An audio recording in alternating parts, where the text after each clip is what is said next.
الحمد لله والصلاة لله أما بعد فقد قال الله سبحانه وتعالى في القرآن المجيد الفرقان الحميد أعوذ بالله من الشيطان الرجيم بسم الله الرحمن الرحيم اقرأ باسم ربك الذي خلق الإنسان من علق اقرأ وربك الأكرم الذي علم بالقلم علم الإنسان ما لم يعلم قال رسول الله صلى الله عليه وسلم خيركم من تعلم القرآن وعلمه সম্মানিত ওলামায়ে কেরাম ও উপস্থিত হাজিরিন, আমি কোনো মুকদ্দমা ছাড়াই আলোচনা শুরু করি। সবসময় ভূমিকাও টানতে পারবো না।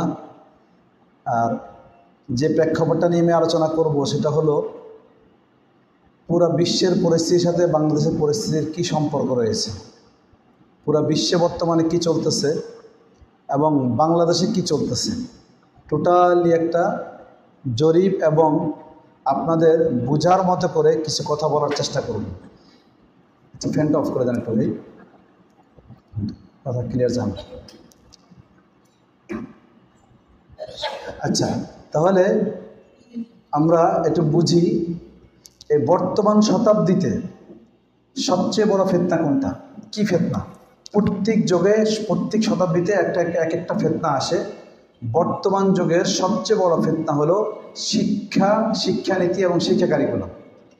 শুধু এই ফিতনাটা বাংলাদেশের জন্য তাই নয়, এই ফিতনাটা গত শতাব্দীর পিছন থেকে নিয়ে এই পর্যন্ত দীর্ঘ সূত্রতার সাথে এটা চলে আসতেছে এবং এর ধারাবাহিকতা হলো যে তার সর্বশেষ প্রেক্ষাপট বাংলাদেশকে একটা ফিল্ড ওয়ার হিসাবে তৈরি করা হচ্ছে, ফিল্ড বানানো হচ্ছে।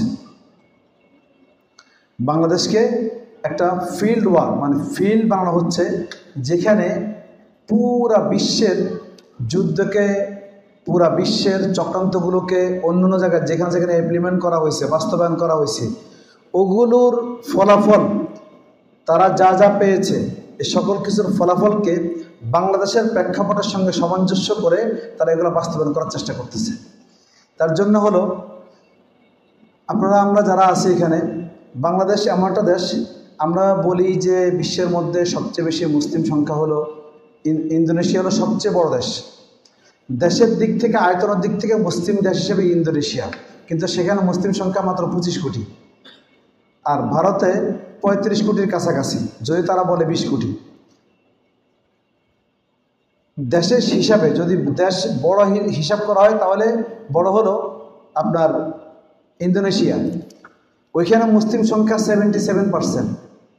আর সংখ্যার দিক থেকে ক্যালকুলেশন করলে বাংলাদেশের মুসলিম সংখ্যা হলো, যদি আমরা যেটা বলে থাকি সেটা 92%, কিন্তু 92% মুসলিম বাংলাদেশে নাই।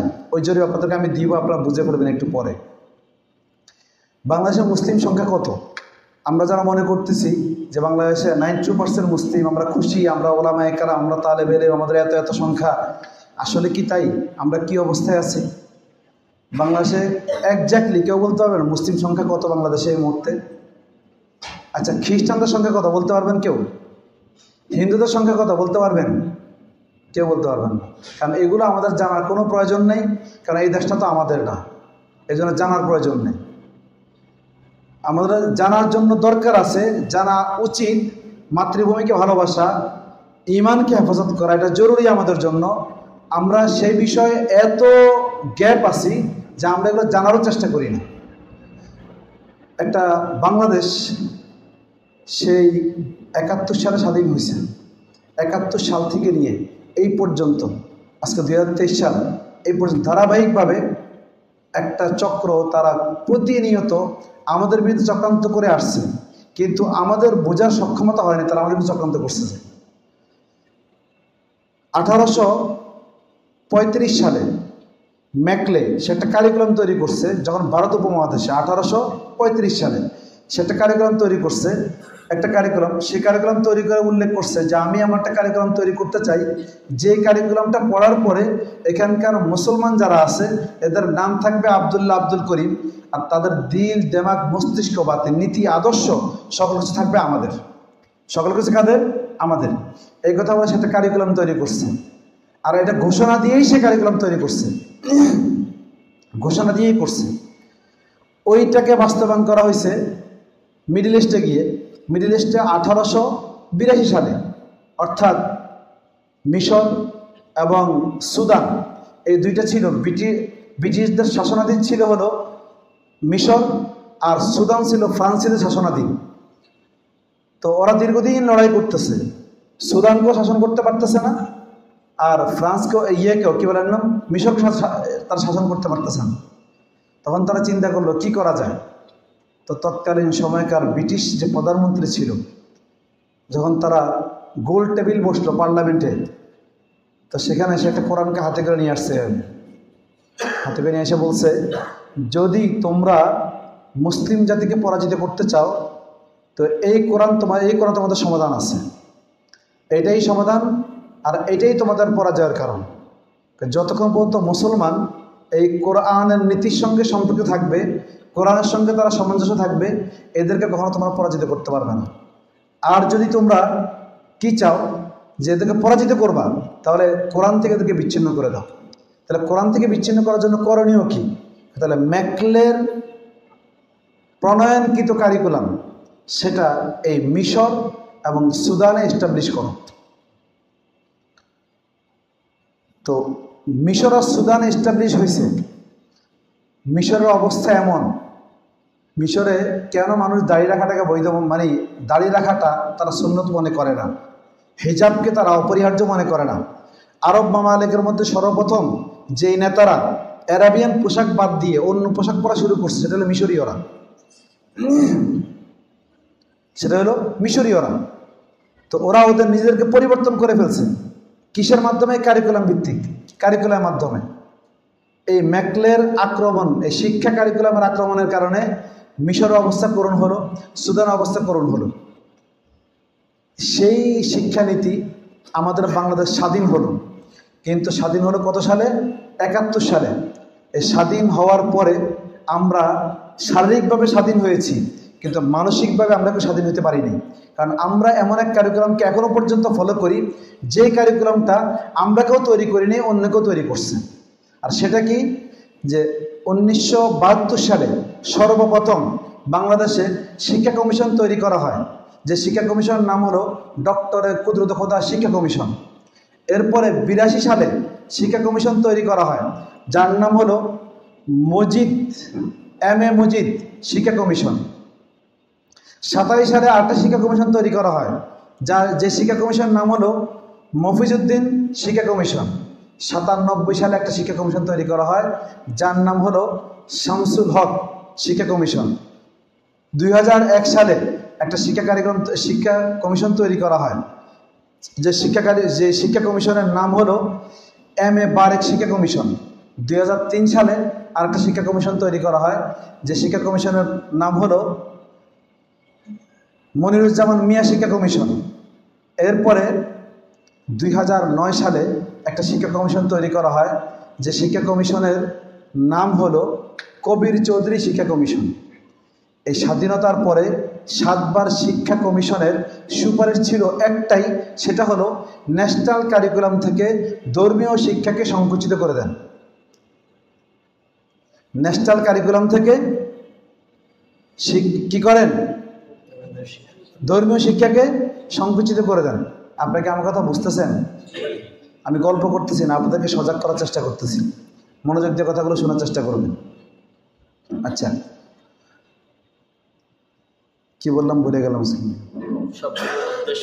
হ্যাঁ, এই 7 বার যে শিক্ষা কমিশন পরিবর্তন হলো, প্রত্যেকেরই সুপারিশ ছিল একটাই, সেটা হলো কি করেন? যে ন্যাশনাল কারিকুলাম থেকে ধর্মীয় শিক্ষাকে সংকুচিত করেন। আজীব বিষয় হলো, এই যে 7 বার শিক্ষা কমিশন পরিবর্তন হলো, এই 7 বারের মধ্যে প্রত্যেকবার তো নিশ্চয়ই একই গভর্নমেন্ট ক্ষমতা ছিল না, ক্ষমতার পালাবদল হয়েছে। কখনো জাতীয় পার্টি ক্ষমতা ছিল, কখনো বিএনপি ক্ষমতা ছিল, কখনো আওয়ামী লীগ ক্ষমতা ছিল। কোনো একটা সময় এখানে হুজুররাও ক্ষমতা তাদের সঙ্গে ছিল কি ছিল না? তো যদি থেকে থাকে, ওনাদের সময় শিক্ষা কমিশন কি সুপারিশ করছিল? আমার প্রশ্ন হলো এখানে, ওনাদের সময় 2টা শিক্ষা কমিশন হয়েছিল।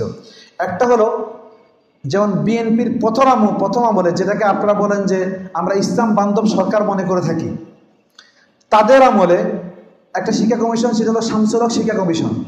এই শামসুল হক শিক্ষা কমিশন সেও সুপারিশ করছে যে কি করেন, ইসলামী শিক্ষাকে বাদ দিয়ে দেন। নাম্বার 2, 2001 সালে এম এ বারেক শিক্ষা কমিশন সেও একই সুপারিশ করলো। 2003 সালে যখন 4 দলীয় জোট ক্ষমতায়, হুজুররাও পার্লামেন্টে আছে, আমাদের মুফতি সাহেবরাও পার্লামেন্টে ছিলেন তখন, তো তখনও কিন্তু একই সুপারিশ করা হয়েছে মনিরুজ্জামান মিয়া শিক্ষা কমিশনের মাধ্যমে। তো ইনারা ক্ষমতা থাকাকালীন সময় তাহলে এই সুপারিশ কিভাবে হয়? তাহলে বোঝা গেল আপনারা যা মনে করতেছেন ক্ষমতায় চলে গেলে সকল কিছু পরিবর্তন করে দিবেন, এটা পসিবল না। যদি হইতো তাহলে ওই লোকগুলো কেন শিক্ষা কমিশনের মধ্যে যে সুপারিশটা করা হলো সেটা বাধা হয়ে দাঁড়ালো না কেন? এবং সেটা নিয়ে একবারও কেন পার্লামেন্টে কোনো কথা হয়নি? আর এত বছর পরে নিশ্চিত আমি জানি যে আপনারা কেউ এই কথাগুলো এর আগে একবারও শোনেন নাই। আজকে আমি বলছি, আপনারা শুনছেন, কেউ শোনেননি, এখানে একজনও নেই। নিশ্চয়ই আমরা এটাকে এমন ধামাচাপা দিয়ে ফেলছি যে আমাদের বিরুদ্ধে সুদূর প্রসারী পরিকল্পনায় চক্রান্ত চলতেছে, অথচ আমরা সেটাকে কোনো চক্রান্ত ভাবিও নেই, চিন্তাও করিনি। আচ্ছা, তারা কেন বাধা দেয়নি আপনাদেরকে বুঝিয়ে দিই কেন বাধা দেয়নি। বাংলাদেশে যতগুলো আমাদের এই শিক্ষা প্রতিষ্ঠান রয়েছে, এখন শিক্ষা প্রতিষ্ঠানটা হিসাব আপনাদেরকে দিলে আপনারা বুঝবেন, এটা আমি একটু পরে দিচ্ছি। আগে বুঝাই যে বাংলাদেশের যে শিক্ষা প্রতিষ্ঠানগুলো রয়েছে, জেনারেল শিক্ষা প্রতিষ্ঠান, এই শিক্ষা প্রতিষ্ঠানগুলো গভর্নমেন্ট যতগুলো শিক্ষা প্রতিষ্ঠান আছে, এদের ভরণ পোষণ ভর্তুকি যা দরকার হয় এটা কারা দেয়? বর্তমান বাজেটের 13% শিক্ষা খাতে ব্যয় করা হয়। কত পার্সেন্ট? 13%। অথচ ডিফেন্সে ব্যয় করা হয় 28%-এর কাছাকাছি, আর শিক্ষা খাতে ব্যয় করা হয় 13%। শিক্ষা খাতে 13% যেটা ব্যয় হয়, এটা দিয়ে কখনো সাফিসিয়েন্ট না, এটা দিয়ে শিক্ষা খাত পরিপূর্ণ হয় না। এখানে মিনিমাম 26% কি লাগে, এই 27% কি লাগে, ফান্ড লাগে। তো তাহলে বাকি ফান্ডটা কারা দেয়? বাকি ফান্ডটা ওরা দেয় যারা আপনাদেরকে শিক্ষা কারিকুলাম করার জন্য, শিক্ষানীতি করার জন্য আপনাদেরকে বাধ্য করে ওদের মতো করে। তারা কারা? তারা হলো ইউরোপীয় ইউনিয়ন, তারা হলো ইউনিসেফ, তারা হলো জাতিসংঘ থেকে আগত ব্যক্তিরা। এই লোকগুলো এরা প্রত্যেক বছর শুধু 2015 থেকে নিয়ে 2010 থেকে নিয়ে 2024 পর্যন্ত 25,000 কোটি টাকা ডোনেশন দেওয়া হয়েছে। কিসের মধ্যে? শিক্ষা খাতে। গত মাসেও 3,500 কোটি টাকা দিছে শিক্ষা খাতে। তাহলে বুঝেন আপনারা যে এত হাজার কোটি টাকা তারা কেন বিনিয়োগ করতেছে এখানে? উদ্দেশ্য কি? উদ্দেশ্য কি? ওদের কোনো নিশ্চয় কোনো উদ্দেশ্য আছে, তার উদ্দেশ্য ছাড়া কাজ করতেছে না। উদ্দেশ্যটা কি? লক্ষ্যটা কি? লক্ষ্যটা হলো ওদের একটা ভিশন আছে, মিশন আছে। ভিশন আর মিশনটা কি? যে ওরা চায় একটা জাতিকে যুদ্ধ, বিগ্রহ, মারামারি, হানাহানি, ঝগড়া ফাসাদ কোনো কিছু ছাড়া আপোষে ওদেরকে কীভাবে দাস বানায় রাখা যায়, কীভাবে ওদের নিয়ন্ত্রণ প্রতিষ্ঠা করা যায়, ওরকম একটা ব্যবস্থা করা। সেই ব্যবস্থার নাম হলো শিক্ষা ব্যবস্থা। যে শিক্ষা ব্যবস্থার মাধ্যমে একটা জাতির আমূল পরিবর্তন ঘটে যায়, কিন্তু জাতি টেরও পায় না। জাতি কি পায় না? টেরও পায় না। আমরা মনে করতেছি যে বাংলাদেশে আমরা ওলামায়ে কেরাম অনেক বেশি, ইসলামী শিক্ষাবিদ অনেক বেশি, আমাদের ছাত্র অভাব নাই, এই অভাব নাই, সে অভাব নাই। আমি আপনাদের একটা জরিপ দিই। 1980 সালের জরিপ, বাংলাদেশে যখন গভর্নমেন্ট জরিপ করছে, তো সেখানে দেখছে যে ধর্মীয় শিক্ষা শিখে কত পার্সেন্ট মানুষ? ধর্মীয় শিক্ষা শিখে হলে গিয়ে সরাসরি 20% মানুষ। কত পার্সেন্ট মানুষ? 20%, সরাসরি 20%। আচ্ছা, আর ধর্মকে ভালোবাসে, লাইক করে, মানে ধর্ম মাইন্ডেড পার্সন কতজন? এদের সংখ্যা কত? এটা বসে বসে ঘুমাচ্ছে কত বলে, কি আলোচনা করুন? ওই দেন ঘুমাইতে ঘুমাইতে শেষ। এই ক্লাসটা করতেছি জাগানোর জন্য রে বাবা। যদি ঘুমান তাহলে কেমনে আপনার আমি জাগাবো? আর এই ক্লাসে ঘুমালে তো আর জীবনে জাগতে পারবেন না আপনারা। আমি ওয়াজ করতেছি না, আমি বক্তা না, আমি ক্লাস করাই। ক্লাস করা মানুষ তো ক্লাস করাচ্ছি। দৈনিকে আমার 6-7 ঘন্টা করে ক্লাস থাকে। আচ্ছা বুঝেন, আমি হুজুরদেরকে আলোচনা শোনাতে আসিনি, আপনাদেরকে লক্ষ্য করে আসছি। হুজুর আমাকে দাওয়াত দিছে আপনাদেরকে লক্ষ্য করে, বলছে আপনাদের কথা আমাকে যে আপনারা সচেতন নাগরিক হবেন, আপনারা জাতির জন্য কিছু করবেন, এটার জন্য আপনাদের সামনে আলোচনা করার জন্য আমাকে ডাকছেন। আচ্ছা, কি বলতেছিলাম, এটা 1980 সালে জরিপে দেখা গেছে যে সরাসরি ধর্ম শিক্ষা শিখে কত পার্সেন্ট মানুষ, সরাসরি 20% মানুষ, আর ধর্মকে ভালোবাসে কত পার্সেন্ট মানুষ, ধর্মকে ভালোবাসা হলো 60% মানুষ। কত পার্সেন্ট? 60%। 60 আর 20 মিলে হলো কত পার্সেন্ট? আপনার 80%। এখন আসেন, এই 80% মানুষ তারা তখন ধর্ম মাইন্ডেড মানুষ ছিল। আচ্ছা, এরপরে 2015 সালের জরিপ, 2015 সালের জরিপে দেখা যাচ্ছে, 2015 সালের জরিপ, এখানে কি দেখা যায়, এখানে যখন জরিপ করা হয়েছে কত পার্সেন্ট মানুষ দিন শিখে আর কত পার্সেন্ট মানুষ দিনকে ভালোবাসে, এর মধ্যে দেখা গেছে শুধুমাত্র 2% মানুষ সরাসরি দিন শিখে আর দিনকে ভালোবাসে 19.6, মানে হলো গিয়ে ধরলাম 20%। আমি 20 আর 2 হলো 22, 20 আর 2 কত? 22। মাত্র 22% মানুষ ধর্মের সাথে সম্পৃক্ত, আর বাকি কত পার্সেন্ট মানুষ ধর্ম থেকে দূরে? বাকিরা 78%। এখন একটু ক্যালকুলেশন করেন, 80-র দশক থেকে নিয়ে 2015 পর্যন্ত মাত্র 35 বছর। কত বছর? 35 বছর। এই 35 বছরে বিশাল পরিবর্তন কিভাবে ঘটে গেল, কিভাবে হলো এই পরিবর্তনটা, কেমনে হলো, কি হলো এখানে যে এত বিশাল পরিবর্তন ঘটলো? 80-র দশকে হাফিজুর রহমতুল্লাহ বটগাছ মার্কে নির্বাচন করছেন, আপনারা জানেন কিনা? তখন তিনি যেহেতু প্রেসিডেন্ট ইলেকশন তিনি 41% ভোট পাইছেন। কত পার্সেন্ট ভোট পাইছেন? 41%, মানে তৎকালীন যুগের রেশিও হিসাব করলে সেটা 5 কোটির কাছাকাছি হয়। বর্তমান যুগে একজন হুজুর তো মেম্বারের দাঁড়ালেও পাস করে না, ওয়ার্ড কমিশন দাঁড়ালেও পাস করে না। তাহলে হুজুরদের জনপ্রিয়তা বাড়ছে না কমছে? কমছে। কেন কমছে? কারণ ধর্মপ্রিয় মানুষ কমে গেছে বিধায় ধর্মীয় ব্যক্তিত্বের পছন্দের ব্যক্তি মানুষ কমে গেছে, ধর্মপ্রিয় মানুষ কমে গেছে। তাই যারা ধর্মকে লালন করে তাদেরকে পছন্দ করার সংখ্যাও কি হয়ে গেছে? কমে গেছে। হাফিজুর রহমতুল্লাহ আলাইকে তৎকালীন যুগে যদি 5 কোটি মানুষ ভোট দিয়ে থাকতে পারে, তাহলে বোঝা গেছে 5 কোটি মানুষ তো ওনাকে পছন্দ করছে। তাহলে এত বড় একটা সংখ্যা কমে জিরোতে এত ছোটতে চলে আসলো কিভাবে হলো? 3 কারণে আসছে। কারণ এই সাধারণ মানুষগুলো তারা 3 ভাবে দিন শিখতো। দিন শিখার মাধ্যম ছিল কয়টা? 3টা। 1 নাম্বার হলো, তারা সবাই মক্তবের মাধ্যমে দিন শিখতো। কিসের মাধ্যমে দিন শিখতো? মানে সবাই মক্তব মানে কি? মসজিদ ভিত্তিক মক্তব ছিল। আপনারা মসজিদ ভিত্তিক মক্তবকে মনে করেন এটা হলো একটা মাত্র সাধারণ একটা কাজ, যে কাজের গুরুত্ব যারা করে তাদের কাছে থাকে না, তো যারা নিবে এদের কাছে গুরুত্ব থাকবে?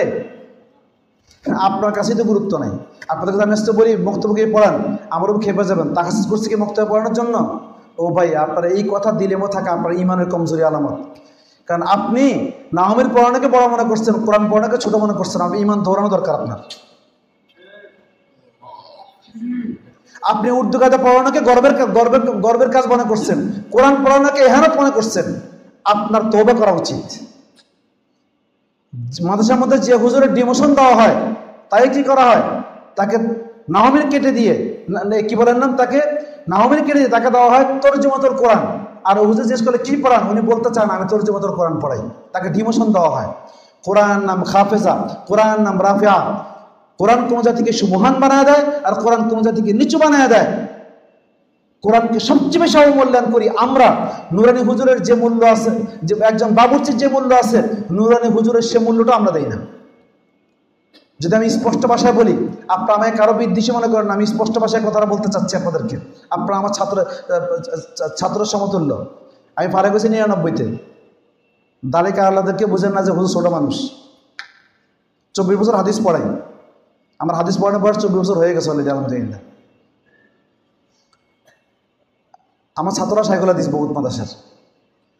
আমি দুঃখে কথাগুলো বলতেছি, আমার অন্তর জ্বলে, আমার চোখ কাঁধে, আমি এগুলো বরদাস্ত করতে পারি না। আমরা বাংলাদেশে একজন শাইখুল হাদিসকে যে মূল্যায়নটা করি, আমরা কি শাইখুল কোরআনকে সে মূল্যায়নটা করছি? আমরা কারি বেলাস সাহেব রহমতুল্লাহ আলাই কে আছেন যে ওনাকে দেখার জন্য জীবনে একবার কেউ গেছেন? দেখেন আমাকে। কিন্তু সাইকোলজিকে দেখার জন্য পল্টনে আপনারা উপচে গিয়ে পড়ছেন। কে গেছেন কারিবেলা হিসেবে জানা যায় বলেন? কিন্তু আহমদ শফি হিসেবে জানা যায় সবাই গিয়ে পড়ছেন। আমরা শাইখুল কোরআনকে মূল্যায়ন করিনি, অথচ শাইখুল কোরআনের কারি বেলায়েত সাহেবের উসিলা বাংলাদেশের 3 কোটি মানুষ কোরআন শিখছে। 3 কোটি মানুষ। কেউ গেছেন কারি বেলায়েত সাহেবের কবরটা একটা বা জিয়ারত করতে? কেউ কারো মনে এই উদ্রেকটা আসছে? আফসোস আসেনি। কারণ আমরা কোরআনকে কখনো বড় মনে করি না। কোরআনকে ইহানাত আমরা করি, কোরআনকে অবমূল্যায়ন আমরা করি।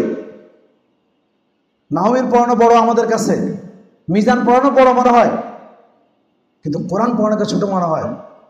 এই জন্য কোরআনকে যে জাতি কোরআনকে অবমূল্যায়ন করে সে জাতি এমনিতে নিচে নামবে, একে নিচে নামাইতে হবে না।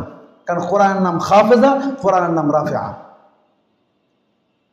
আবু দারদা রাদিয়াল্লাহু আনহু বাহরাইন বিজয় করতে গেছেন, তো আসার পথে বলতেছেন দাস ওদের মালিক বাদশাকে আর রানীকে বেঁধে নিয়ে আসতেছে, তোরা কান্না করতেছে। আবু দারদা রাদিয়াল্লাহু আনহু দাঁড়ায় বললেন, কেন কান্না করো?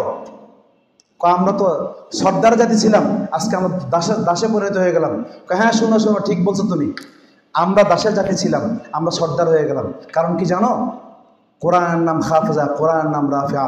যারা কোরআনকে ধরে দেবে কোরআন সুমহান মর্যাদা পৌঁছায় দেয়, যারা কোরআনকে পরিত্যাগ করে বাদশা হওয়ার পর ওদেরকে গোলামে পরিণত করে দেয়।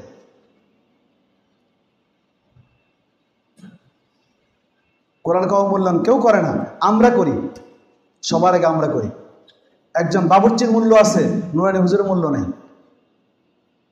আর সবচেয়ে যার মেধা কম, যে অযোগ্য, তাকে বলি তুমি কে নুরানি পড়াও? ও ভাই কোরআন এত সস্তা? হ্যাঁ হ্যাঁ হ্যাঁ, আফসোস।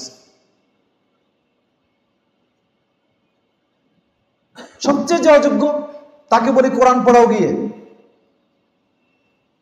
আমরা কেউ বুঝতে পারি কাকে কোরআন পড়াই দিছে? আপনি জানেন যে লোকটা কোরআন মুক্তয়ে পড়াচ্ছে, মুক্তয়ে 500 বাচ্চা হয়, আর দাওরাতে 5 জন হয়। এই 500 বাচ্চা হয়তোবা সে নুরানি পড়া পর্যন্তই সে আসে, এর উপর আসে পড়বে না কোনোদিন। তার পুরা জীবনের আল্লাহর হুকুম মানার না মানার সকল কিছু নির্ভর করে তার অতটুক জ্ঞানের উপরে।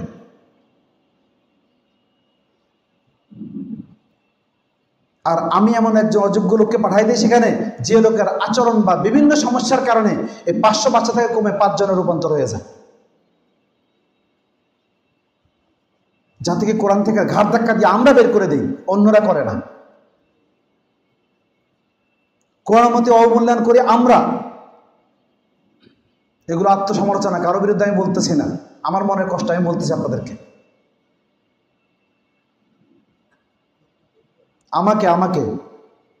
আমি একজন পরামর্শ করতে গেলাম 2009 সালে, যে আমি স্কুল বাচ্চাদেরকে নিয়ে কাজ করতে চাই, একটু দিন শিখাইতে চাই। আমার অন্তরটা চলে, ওদেরকে দিন শিখাইতে না পারলে তো এই দেশটা আমাদের থাকবে না। তো আমাকে পরামর্শ দিচ্ছে, মাওলানা আপনার এলেম আছে, আপনি এলমি খেদমত করেন, এই সমস্ত ফালতু কাজ বাদ দেন। 2009 সালে কোরআন শিখানো কত অবমূল্যায়ন করছি আমরা, চিন্তা করেন। আসেন আমি বোঝানোর চেষ্টা করছি আপনাদেরকে। আনুপাতিক হারে বাংলাদেশে, তাহলে আপনি একটু আগে পাইলেন 2015 সালের জরিপে দেখা গেছে যে 2% মানুষ সরাসরি দিন শিখে, আর বাকি 98% মানুষ সরাসরি দিন থেকে কি হয়ে গেছে, দূরে সরে গেছে। তাহলে 98% মানুষ আমাদের বাইরে, 2% মানুষ আমরা। এখন 2% পরিমাণ আপনাদের বিশ্বাস হবে না, বুঝলে আমরা কেন 2% হইলাম? আমি আপনাদেরকে জরিপ দিই, বুঝে আসবে। বাংলাদেশে প্রাইমারি স্কুল আছে 1,35,000। বাংলাদেশে কিন্ডারগার্টেন আছে 1,14,000। বাংলাদেশে কলেজ আছে 5,000। আলিয়া মাদ্রাসা এবং ভোকেশনাল সেন্টার আছে 9,000। ইবতিদায়ী মাদ্রাসা আছে আরও 9,000। এই দুইটা মিলে হলো আপনার 20,000 কাছাকাছি। ASA, Proshika, BRAC, Save the Children, CARE, এই নন গভর্নমেন্ট অর্গানাইজেশন যেগুলো আছে, এনজিও, এদের পরিচালিত শিক্ষা প্রতিষ্ঠান আছে বাংলাদেশের 3 লক্ষ। কত লক্ষ? 3 লক্ষ। ওই 3 লক্ষ আর 3 লক্ষ মিলে হলো 6 লক্ষ। বাংলাদেশের জেনারেল শিক্ষায় শিক্ষিত করার জন্য শিক্ষা প্রতিষ্ঠান রয়েছে 6 লক্ষ। আর বাংলাদেশে মাদ্রাসা আছে কতগুলো? মাদ্রাসা হলো বাংলাদেশের বেফাকের হিসাবে, বেফাকের অধীনে 23,000। আর আমি অন্য আরো মাদ্রাসা ধরলাম, সব মিলে আরো 10,000 ধরলাম। কত হইলো? 23 কত? 33,000, এই 43,000। 33,000। আমি বলি যে আরও বোনের খুচরা মুচরা থেকে গেছে, সব মিলে ধরলাম 40,000। সরকারের হিসাবে আমাদের কওমি মাদ্রাসা বাংলাদেশে হলো 35,000। আচ্ছা, তো 5,000 আমি আর যোগ করছি, হলো 40,000। এর চেয়ে বেশি মাদ্রাসা বাংলাদেশে নাই। এখন ছাত্র সংখ্যা বাংলাদেশে 6,29,00,000 বাচ্চা স্কুল, ইউনিভার্সিটি, কলেজ যাওয়ার উপযোগী। কত কোটি বললাম? 6,29,00,000 বাচ্চা স্কুল, কলেজ, ইউনিভার্সিটি যাওয়ার উপযোগী। এর মধ্যে স্কুলে কতগুলো বাচ্চা যায়? স্কুলে যায় 4,50,00,000 বাচ্চা, কাছাকাছি, এর মাঝামাঝি। সরকার বই ছাপায় 5.5 কোটি, 1 কোটি বেশি ছাপায়, তো হিসেবে 4.5 কোটি বাচ্চা কি হয় স্কুলে যায়। এর মধ্যে প্রাইমারি স্কুলে যায় 2,19,00,000 বাচ্চা, 2,19,00,000 বাচ্চা। আপনাদের এখানে মণিপুর স্কুল আপনাদের কাছে না?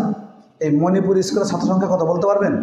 একজন বলেন, হুজুর ছাড়া, হুজুর বলেন না, কত? বাংলাদেশে এখানে মণিপুরি স্কুলের একটা স্কুলের ছাত্র সংখ্যা 40,000। উত্তরা হাই স্কুলের ছাত্র সংখ্যা হইল এক স্কুলে 15,000। হুজুর ওই মসজিদ তাফসির করে, মণিপুর স্কুলের মসজিদ তাফসির করে হুজুর। আল্লাহ হুজুরকে জাযাকাত দান করুক। অন্তত কিছু মানুষ দিন পেয়ে যাবে হুজুর উছিল, আলহামদুলিল্লাহ। অন্তরটা জোড়া যাবে, থাকবে এখন বিক্রি করলে থাকবে, এতদিন থাকেনি, এখন থাকবে ইনশাআল্লাহ।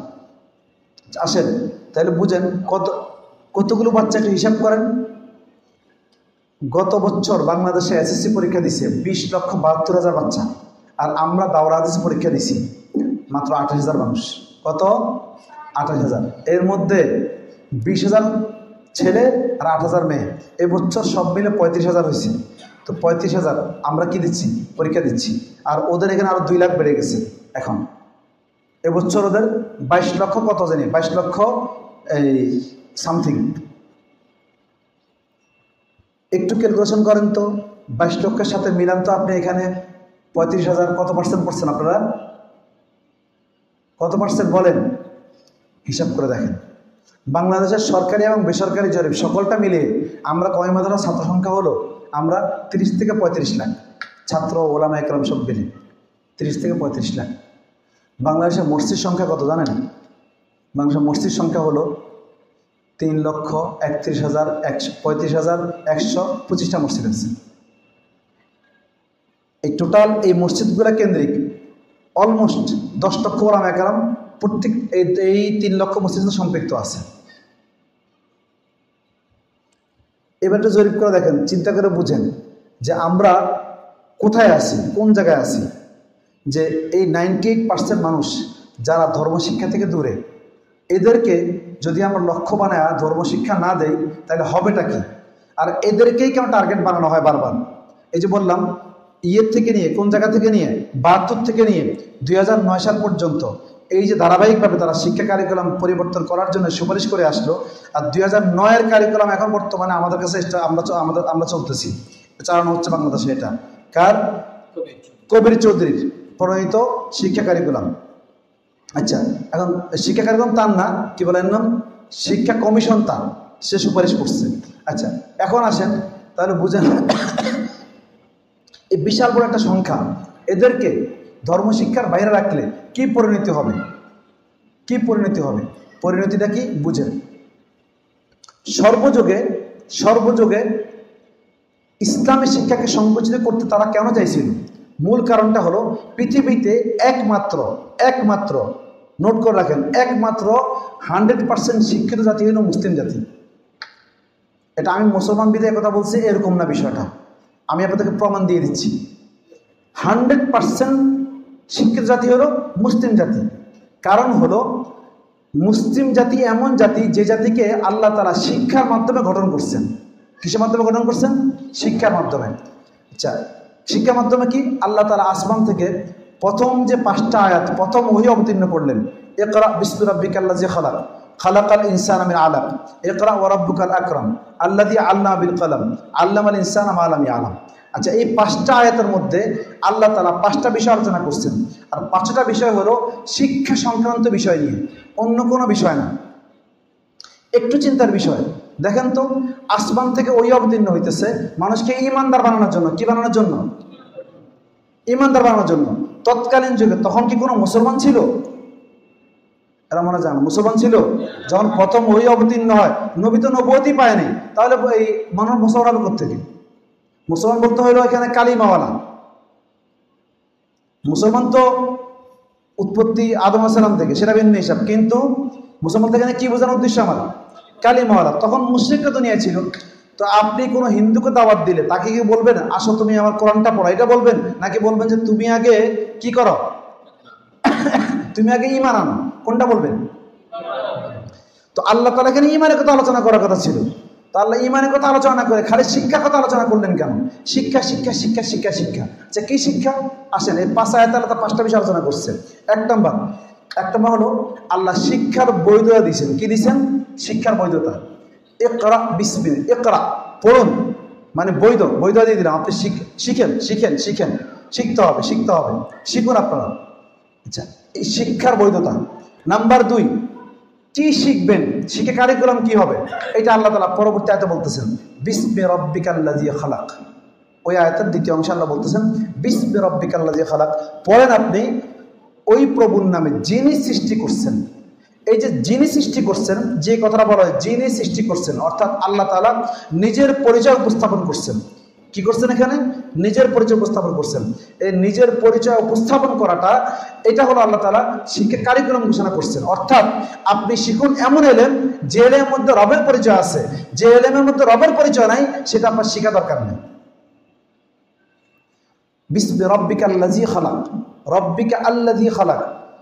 আল্লাহ এভাবে বলতে পারতেন রব্বিকা আল্লাহ, আল্লাহর নামে পড়েন, এটা বলেননি। বলছেন রব্বিকাল্লাযী খালাক, পড়েন ওই প্রভুর নামে যিনি সৃষ্টি করছেন। আল্লাহ তাআলা এখানে 2 নম্বর, যেটা প্রথমে শিক্ষার বৈধতা দিলেন। নাম্বার 2 শিক্ষা কারিকুলাম ঘোষণা করলেন। নাম্বার 3 আল্লাহ তাআলা শিক্ষার ধরন বর্ণনা করলেন। শিক্ষার ধরন, খালাকাল ইনসানা মিন আলাক, মানুষকে তৈরি করা হয়েছে কিসের থেকে? জমাট বাঁধা রক্ত থেকে।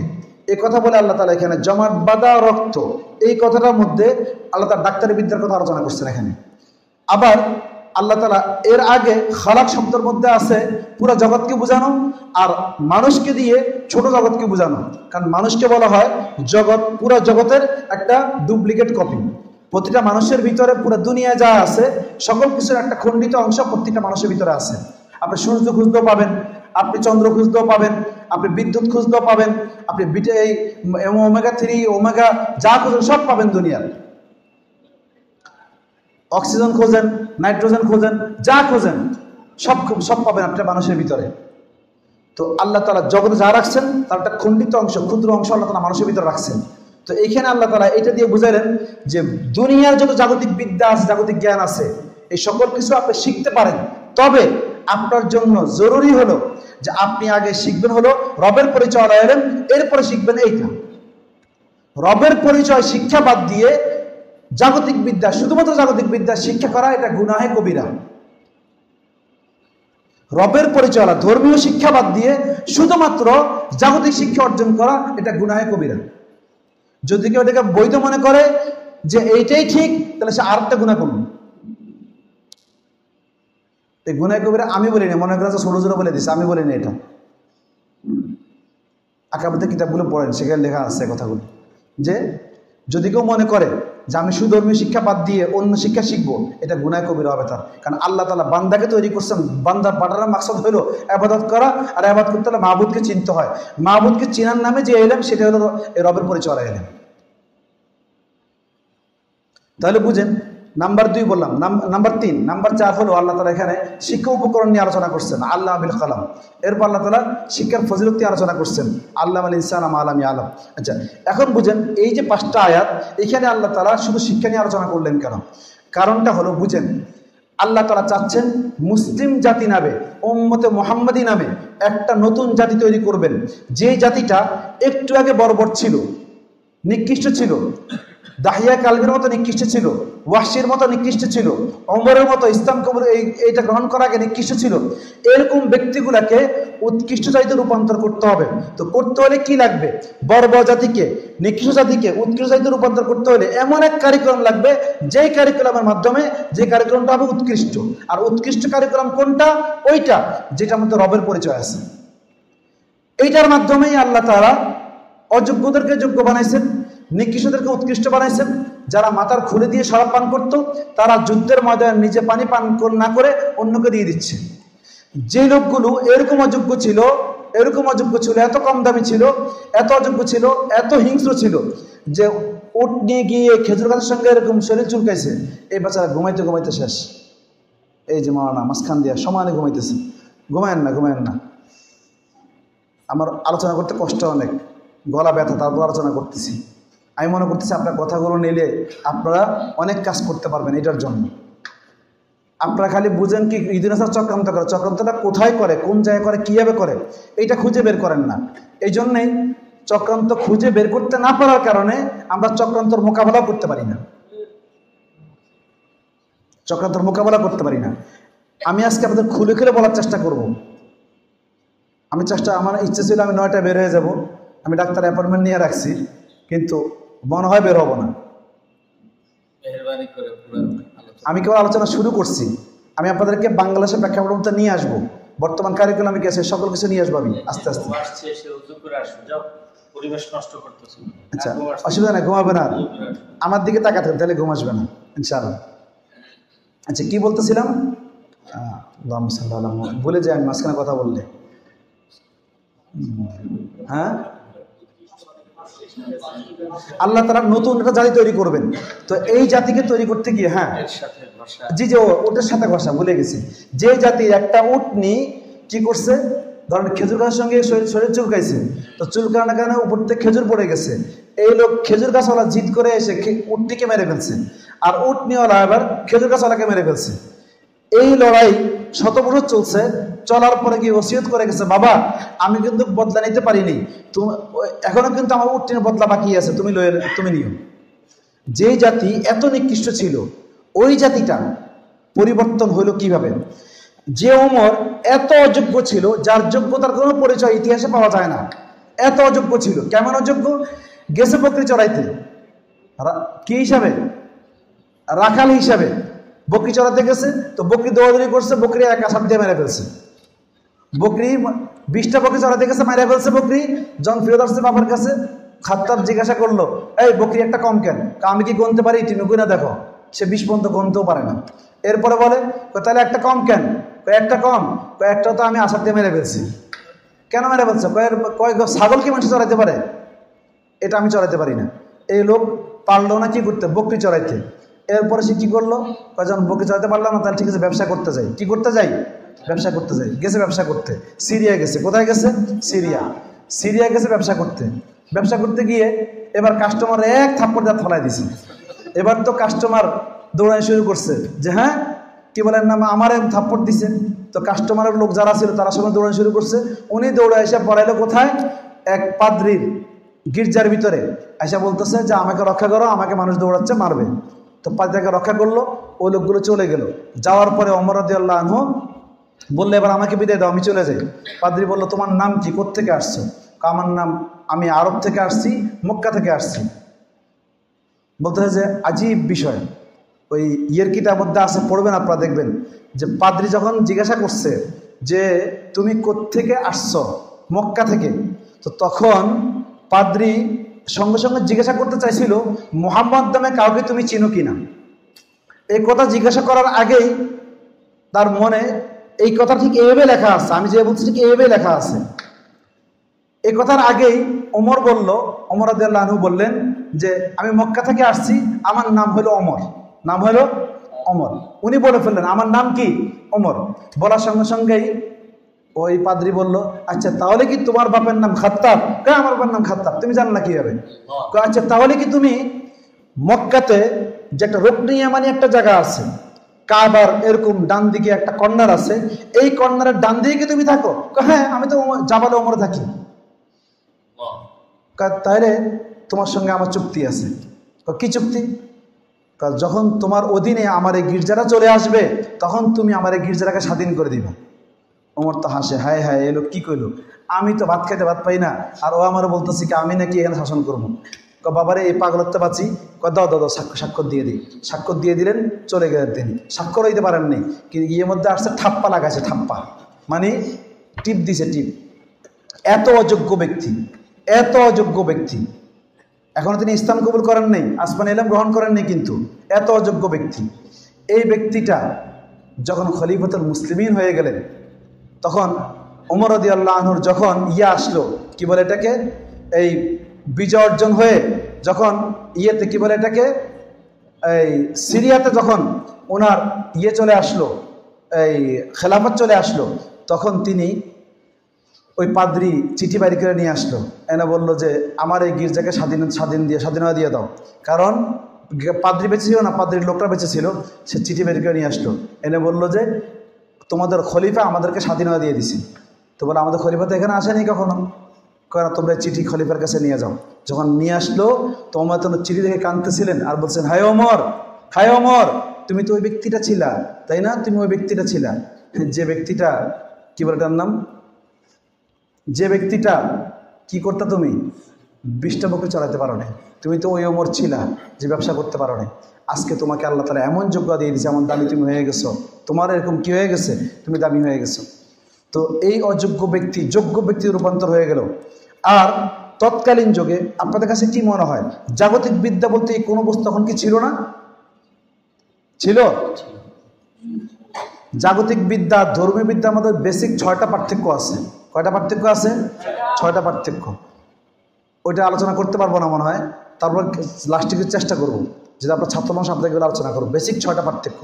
যখন এই পার্থক্যগুলো জানবেন, তখন বুঝে আসবে যে আপনারা আল্লাহকে সেজদা করে দোয়া করবেন, যে আল্লাহ তুমি আমাদেরকে ইসলাম দিছো, এটা তোমার বহুত বড় দয়া।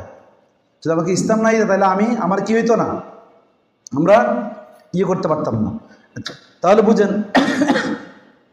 কি বললাম, যে এই অযোগ্য জিনিস কি বলেন নাম, ওমর রাদিয়াল্লাহু আনহু ব্যক্তি যোগ্য ব্যক্তির রূপান্তর হয়ে গেলেন।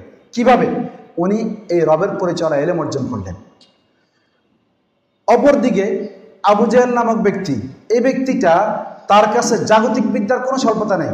তার নাম হলো আবু জেহেল না, তার নাম আবুল হেকাম। আবুল হেকাম তার উপাধি, আবু জেহেল তার ইসলামের পরের উপাধি, ডিগ্রি। আর তার নাম হলো আমর ইবনে হিশাম বা এরকম একটা কিছু, হিশাম ইবনে আমর, হ্যাঁ আমর ইবনে হিশাম, হ্যাঁ এরকম একটা নাম তার, আমি নামটা ভুলে গেছি। তো তার নাম ছিল ওইটা, আর তার উপাধি হলো এইটা, উপাধি হলো আবুল হেকাম। যে কেন তাকে আবুল হেকাম উপাধি দেওয়া হয়েছে? সে তৎকালীন যুগে 4টা ডক্টর ডিগ্রি অর্জন করছে। কয়টা ডক্টর ডিগ্রি? 4টা। 1 নম্বর হলো সে একজন বড় আবহাওয়াবিদ ছিল। সে বালিকে এরকম হাতে উঠাইতো, বালি ছাড়লে বাতাসে যেদিকে নিয়ে যেত, বাতাসের স্রোত দেখে সে বলে দিতে পারতো যে আজকে বৃষ্টি হবে কি হবে না। সে একজন আবহাওয়াবিদ। তার কি আছে? ডক্টর ডিগ্রি আছে আবহাওয়ার উপরে। নাম্বার 2, সে একজন বড় কৃষিবিদ ছিল, সফল কৃষিবিদ ছিল। সে কোনো খামারে গেলে, খেজুর বাগানে গেলে, খেজুর পড়ে গেলে খেজুর উঠে আসে দেখে বলে দিতে পারতো যে এই খেজুরটা কি হয়েছে, এখানে এই খেজুর গাছ মধ্যে পানি দাও বা এটা দাও বা সেটা দাও, সে বলে দিতে পারতো। এত সে বিচক্ষণ ছিল। সে উটনির ময়লা থেকে বলে দিতে পারতো উটি পেটে যে বাচ্চা আছে, বাচ্চাটা তার কি অবস্থা, কত মাস বয়সী, ভিতরে সুস্থ না অসুস্থ, সে বলে দিতে পারতো। তাহলে সে একজন সফল পশুবিদ ছিল। আবার সে কি ছিল? ইলমুল কিয়াফাওয়ালা।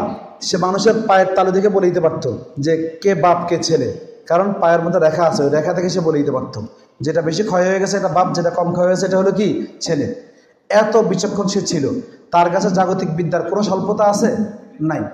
আচ্ছা, তার কাছে জাগতিক বিদ্যা পরিপূর্ণ আছে, আর এইখানে বেলাল রাদিয়াল্লাহু আনহু তার কাছে জাগতিক বিদ্যা পরিপূর্ণ নাই, কিন্তু কি আছে? রবের পরিচয় এলেম পরিপূর্ণ আছে। এই জন্যে বেলাল রাদিয়াল্লাহু আনহু দামি হয়ে গেছেন, আর আবু জেহেল কম দামি হয়ে গেছে। আবু জেহেলের কাছে শুধুমাত্র জাগতিক বিদ্যা আছে, শুধু একটা নাই। কোনটা নাই? রবের পরিচয়, ধর্মীয় বিদ্যা নাই। কি নাই? ধর্মীয় বিদ্যা নাই। যারা দুনিয়াতে এ পর্যন্ত যত ডক্টর ডিগ্রি অর্জন করে, এদের দৃষ্টান্ত হলো আবু জেহেলের মতো। যে আবু জেহেল 1 লাগায় নেই, খালি 0 লাগাইছে। যে ধর্ম শিক্ষা শিখে নেই, অন্য শিক্ষা শিখছে, এই ডিগ্রি সে ডিগ্রি ওই ডিগ্রি নিছে, তার সবগুলো হলো 0। 1 ছাড়া 0 লাগাইলে ওই 0 কোনো দাম নেই, খালি 0 সংখ্যাই বাড়ে, মান বাড়ে না। অনুরূপভাবে যদি কেউ খালি ধর্মীয় শিক্ষা বাদ দিয়ে জাগতিক শিক্ষা শিখতেই থাকে, এই ডিগ্রি সে ডিগ্রি এই ডিগ্রি সে ডিগ্রি নিয়ে থাকে, তার খালি 0ই বাড়ে, মান বাড়ে না। আর যে ব্যক্তিটা ধর্মীয় শিক্ষা শিখে তারপরে জাগতিক বিদ্যা অর্জন করে, এই ব্যক্তিটা কেমন হয়? আগে 1 লাগাইছে, পরে 0 হয়েছে, একটা 10 হয়ে গেছে, আর একটা 0 হয়েছে 100 হয়ে গেছে, আর একটা 0 হয়েছে 1000 হয়ে গেছে, আর 2টা 0 হয়েছে 1 লাখ হয়ে গেছে। মান বাড়তেই থাকবে, ডিগ্রি বাড়তেই থাকবে, দাম বাড়তেই থাকবে। তাহলে বুঝেন ধর্মীয় শিক্ষা আর জাগতিক শিক্ষা, শুধুমাত্র জাগতিক শিক্ষা অর্জন করা, ধর্মশিক্ষা বাদ দিয়ে এটা জায়েজ নেই শরীয়তে, এবং এটাকে জায়েজ মনে করাটা একটা গুনাহ। যে খালি ধর্মশিক্ষা, খালি কি বলেন নাম জেনারেল শিক্ষা, এই শিক্ষাকে জায়েজ মনে করা, শুধু জেনারেল শিক্ষা জায়েজ মনে করা গুনাহ। আমরা বুঝি না। আসেন এখন এই যে ধর্মশিক্ষা বাদ দিয়ে জেনারেল শিক্ষা শিক্ষিত হওয়ার পরে এই যে পুরা পৃথিবীর মানুষগুলো আমাদেরকে নিয়ে চিন্তা করে যে এদেরকে, যে জাতি মুসলিম জাতিটা, এদের তৈরি হলো কিসের মাধ্যমে? শিক্ষা কারিকুলামের মাধ্যমে। কি শিক্ষা কারিকুলাম? যে মুহাম্মদুর রাসূলুল্লাহ সাল্লাল্লাহু আলাইহি ওয়াসাল্লাম এমন এক শিক্ষা দিল এদেরকে, যে শিক্ষার মাধ্যমে বর্বর জাতিটা উর্বর জাতিতে রূপান্তর হয়ে গেল, নিকৃষ্ট জাতি উৎকৃষ্ট জাতিতে রূপান্তর হয়ে গেল। আমি আপনাদেরকে বলছি একমাত্র রাসূল সাল্লাল্লাহু আলাইহি ওয়াসাল্লামের যোগেই পাওয়া যায় যেটা শতভাগ মানুষ শতভাগ শিক্ষিত। কোনো জাতিকে শতভাগ শিক্ষিত বলতে হলে চারটা জিনিস লাগে, চারটা জিনিস ছাড়া কোনো জাতিকে শতভাগ শিক্ষিত বলা যায় না। এক নম্বর, যে জাতির নারীরা শিক্ষিত হয়। নাম্বার দুই, যে জাতির শিক্ষিত হয়। এক নম্বর হলো যে জাতির নারীরা শিক্ষিত হয়। নাম্বার দুই, যে জাতির বাচ্চারা শিক্ষিত হয়। নাম্বার তিন, যে জাতির দাস দাসী অথবা অধীনস্থ ব্যক্তিরা শিক্ষিত হয়। নাম্বার চার, যে জাতির কৃষকরা শিক্ষিত হয়, কৃষকরা শিক্ষিত হয়।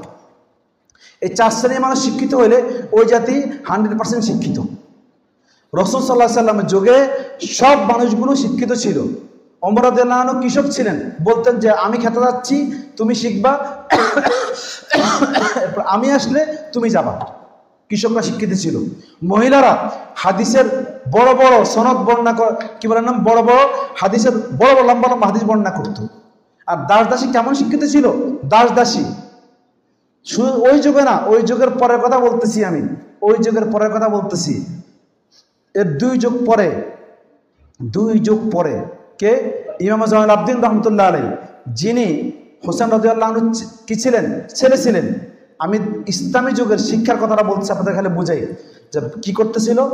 বাদি পানি ঢালতেছিল, এভাবে পানি ঢালতেছিল। কার মাথায়? এই ইয়েতে জালাল আবদিন রহমতুল্লাহ আলাইহি ওযু করতেছিলেন, অনেকে পানি ঢালতেছিল বাদি। তো হঠাৎ করে বাদির হাত থেকে বদ্যি ছুটে গেছে, ছুটে কপাল উপরে পড়ছে, পরে কপাল ফেটে গেছে। কারণ কপাল ফাটার পরে মনিব তো স্বাভাবিকভাবে খুব রাগ হয়ে যাবে, এটা খুব স্বাভাবিক বিষয়। তিনি রাগ হয়ে গেলেন, রাগ হয়ে বাদ দিকে তাকালেন, চোখ করা তাকাইছে। তাকানোর সাথে সাথেই সঙ্গে সঙ্গেই তিনি কি করলেন? বাদী এই যে শিক্ষিত, দেখেন কেমন শিক্ষিত, সঙ্গে সঙ্গে এই প্রেক্ষাপটে এই মুহূর্তে কোন আয়াতটা পড়লে, কোনটা পড়লে, কি করলে মনিব খুশি হয়ে যাবেন এবং মনিবও বেঁচে যাবেন আর আমিও কিছু ফায়দা পেয়ে যাব, এই চিন্তা করে সে ঠিক এই প্রেক্ষাপট অনুযায়ী, আমরা কিন্তু প্রেক্ষাপট অনুযায়ী আয়াতকে ফিট করতে পারি না, হাদিসকে ফিট করতে পারি না। এখানে এই দাসীটা কত যোগ্যতা সম্পূর্ণ চিন্তা করেন যে এখানে কোন আয়াতটা ফিট খাবে, সঙ্গে সঙ্গে ফিট করে ফেললেন। আয়াতের প্রথম অংশ পড়লেন, ওয়াল কাযিমিনাল গায়দ, বললেন যে মুমিনদের সিফাত হলো মুমিনরা গোসাকে চেপে রাখবে। সঙ্গে সঙ্গে তিনি কি করলেন? চোখকে নিচের দিকে নামায় ফেললেন। এরপর বাদী আয়াতের দ্বিতীয় অংশ পাঠ করলেন, চিন্তা করলেন এখন তো মাপ পাইলাম, পরে যদি আবার আমার শাস্তি দেয়, এজন্য বললেন আয়াতের দ্বিতীয় অংশ পাঠ করলেন, ওয়াল আফিনা আনিন নাস, মুমিনদের সিফাত হলো মানুষকে ক্ষমা করে দেওয়া। উনি বললেন যাও, তোমাকে ক্ষমা করে দিলাম। এরপরে বাদী বুঝলেন এই সুযোগ, দিল নরম আছে, এখনই আয়াতের তৃতীয় অংশ পাঠ করতে হবে। সঙ্গে সঙ্গে পাঠ করছেন, ওয়াল্লাহু ইউহিব্বুল মুহসিনিন, আল্লাহ ইহসানকারীদেরকে বড় ভালোবাসেন। যাও, তোমাকে আজাদ করে দিলাম। তোমাকে কি করে দিলাম? আজাদ করে দিলাম। পাওয়ার কথা ছিল ইকাব, আর হয়ে গেল আইতাক। পাওয়ার কথা ছিল শাস্তি, পেয়ে গেল মুক্তি। পেয়ে গেল কি? মুক্তি। দেখেন প্রেক্ষাপট বুঝে এলেমকে খাটানো, কত বড় আলেম হইলে এটা করতে পারে। আমি খালি শিক্ষার হার বুঝে না আপনাদেরকে, একজন দাসীর এই পরিমাণ যোগ্যতা যে প্রেক্ষাপট অনুযায়ী প্রতিটা মুহূর্তে এলেমকে খাটাইতে পারে। আমি কি বুঝতে পারছি আপনাদেরকে? তাহলে মুসলিম জাতি শতভাগ শিক্ষিত ছিল। অতএব মুসলিম জাতি যেহেতু তাদের গঠন প্রণালী, তাদের গঠনটা হয়েছে, তারা নিকৃষ্ট জাতি থেকে উৎকৃষ্ট জাতিতে রূপান্তর হয়েছে, খারাপ থেকে ভালো মানুষের রূপান্তর হয়েছে। কিসের মাধ্যমে? শিক্ষার মাধ্যমে। কিসের মাধ্যমে? শিক্ষার মাধ্যমে। আর সেই শিক্ষাটা কি? ধর্মীয় শিক্ষা, রবের পরিচয়ওয়ালা শিক্ষা। নতুবা দুনিয়াতে এমন কোনো মেশিন বাইরে হয় নাই যে মেশিন দিয়ে এখান দিয়ে ঢুকানোর পরে খারাপ লোকটাকে ওইখান দিয়ে বাইরে চলে ভালো হয়ে বাইরে চলে আসবে, এরকম হয়নি।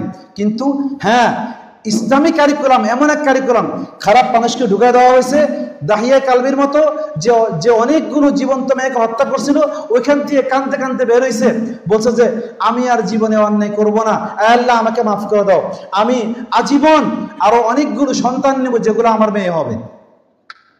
দাহিয়া কালবে তোমার মেয়ে কয়জন বলতে পারবেন আপনারা? খালি অর্ধেক বলেন, বাকিটা বলেন না কেন? উনি মেয়ে হত্যা করছে এটা বলি আমরা, কিন্তু এরপর না কতগুলো মেয়ে হয়েছে, উনি কি দোয়া করছিলেন? যে আল্লাহ আমাকে তুমি এই পরিমাণ মেয়ে সন্তান দাও, যে পরিমাণ মেয়ে সন্তান দিলে আমার ওটা বদলা হয়।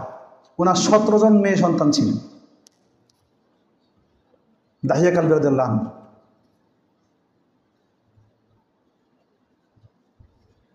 এই লোকটাকে, যে জীবন্ত মানুষকে দাফন করে ফেলতো, এই হিংস্র মানবটাকে দয়াবান মানব কে বানায় দিল? কিসের মাধ্যমে হলো? এক উত্তম কারিকুলার মাধ্যমে হইল, ধর্মীয় কারিকুলার মাধ্যমে হইল। বুঝে আসছে বিষয়? আচ্ছা, তাহলে বুঝে গেল এরা দাসের জাতি ছিল, গোলামের জাতি ছিল, বর্বর জাতি ছিল, নিকৃষ্ট ছিল। এই সকল কিছু পরিবর্তন হয়ে এরা শাসকের জাতিতে রূপান্তর হয়ে গেল, জ্ঞানী জাতিতে রূপান্তর হয়ে গেল, উত্তম জাতিতে রূপান্তর হয়ে গেল। সবগুলোর কারিকুলাম, সবগুলোর প্রেক্ষাপটটা কি, সবগুলোর বিষয়টা কি? বিষয়টা হলো একটা, সেটা হলো এরা ধর্মীয় শিক্ষায় শিক্ষিত হয়েছে, রবের পরিচয় এলেম দ্বারা কি হয়েছে? জ্ঞানী হয়েছে। এই জন্যই এরা দামি হয়ে গেছে।